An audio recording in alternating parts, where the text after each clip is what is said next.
কবিতা, তুমি বড় অভিমানী হয়ে গেছো। আজকাল আর অনুভূতি কিংবা স্বপ্নেও কখনো আসো না তুমি।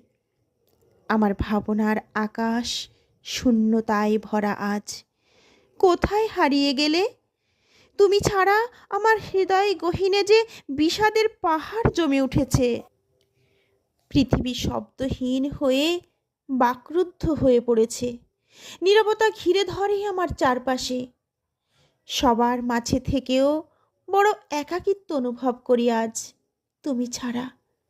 সব অভিমান ভুলে আবার এসো ফিরে আমার মনের গহীনে।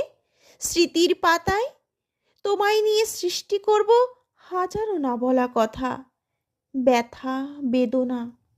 তোমায় নিয়ে বাঁচব আমি হাজার বছর, অনন্তকাল। তোমাকে ভালোবেসে আমি আমার জীবনের নতুন দিশা খুঁজে নেব। একসাথে হাসব মোরা, একে অপরের পরিপূরক হয়ে, একে অপরকে ভালোবেসে আজীবন অনন্তকাল সৃষ্টির মাঝে বেঁচে থাকব।